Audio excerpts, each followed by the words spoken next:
Today is the maiden flight on the FMS Futura V3 80mm. Go over a few of the upgrades and then the equipment that we're using today. This one, they lowered the KV on the motor, but they raised the diameter, so it's got an upgraded motor versus a V2. It's got the navigation lights on the side, red and green, and then it has a solid white on the bottom. So let's take a look at the equipment. We're using a Spectrum IX14 transmitter, an SMC 4400, which is 4400 on 4.35 or 3800 on 4.20. We've got an AR620 Spectrum receiver, which is our normal sport receiver with the built-in antenna. And then the orange box at the bottom, which is the Reflex V2 gyro. We've got it balanced at the rear of the CG in the book at 105 millimeters. And for the Reflex gyro, we've just got that plugged into the bind port, so it'll stay on all the time. It's not on an assignable switch. However, you don't have to use an extra channel by plugging it into the bind port. So let's get the Futura V3 up in the air and put it through the maiden flight. And once we get down, we'll do the post-flight review.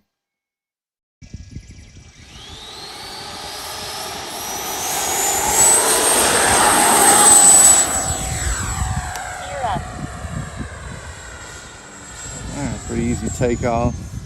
Do a little bit of elevator. Let's see what it needs on the trim.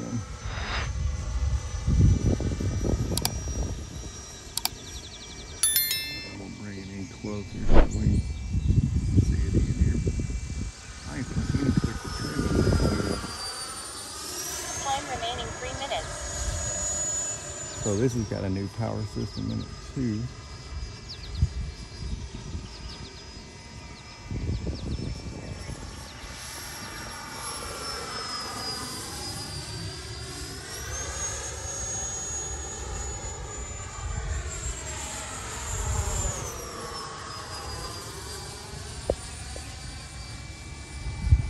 I mean, I have not put a lick of trim and CG spot on. There's a little bit of up, I think. Got a little ways out there, I'm gonna bring it back.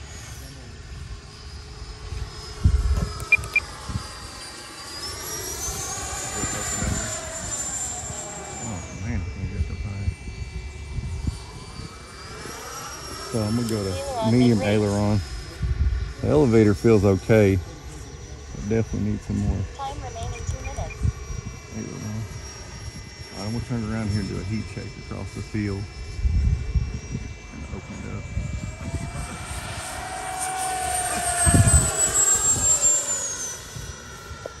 That battery feels good in there at 4400. All right, so I'm gonna turn it around here. Gear down.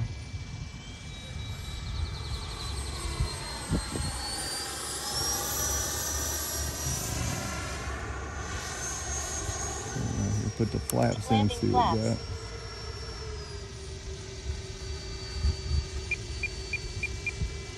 little bit down. I'm gonna cut the power and just do an approach here.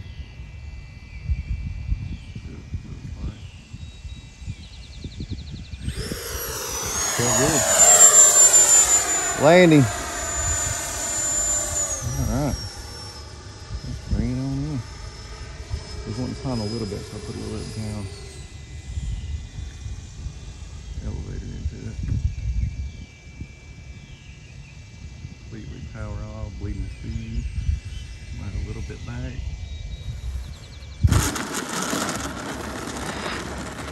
That'll work. Off the center line, but push down nice.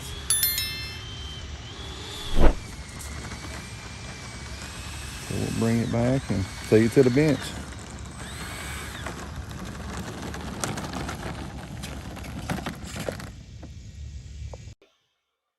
Maiden flight completed on the Futura V3. So overall, really clean flight. Put it on the runway, went down the center line, didn't even really touch the rudder. And lifted out. When it lifted out, I could tell it was a little heavy on the elevator, so we actually had to trim that up just a couple of notches. Went around, dialed it in pretty quick. It took 6 clicks of up and 2 clicks of left to get it to fly level. And that battery, I've got it forward and it felt spot on. Like I said, I balanced it at the aft CG, which is 105 millimeter on the wings, and in the air felt really smooth. I could fly it in tight with the light setup. Brought it in. The book doesn't call for a flap deployment measurement or a elevator to flap mix adjustment. So got on the downwind, adjusted it a little bit on the fly, brought it in. The approach felt good, but I was just trying to get it lined out because I hadn't flown a Futura before, so I didn't have really nothing to go on with that. Took it around, brought it in, put it down, no problem, and had plenty of elevator authority. You know, if you bring it in, you could probably wheelie this plane down the runway with no problem. Let's look at the battery voltage. We flew just under 3 minutes on the throttle, so pretty good flight time. We got a couple of high-speed passes in and a couple maneuvers. We're at 61%, 390. So an efficient motor. You know, this one's got a new upgraded motor in it. Thing I like about it, it's efficient, but it has plenty of power as well. Overall, really like the first fly on this bird. Very easy, flew good, looks nice. Got the added lights on it now, so you can fly in the evening. So first impressions, I really like this Futura. If you like today's maiden flight, go ahead and push like on the video. If you want, drop a comment below. Let me know if you've got the V2 and the V3 and how you feel about the differences, or if you own this airplane, some of the things that you really like or don't like about it. I appreciate y'all watching, and we'll see you on the next one.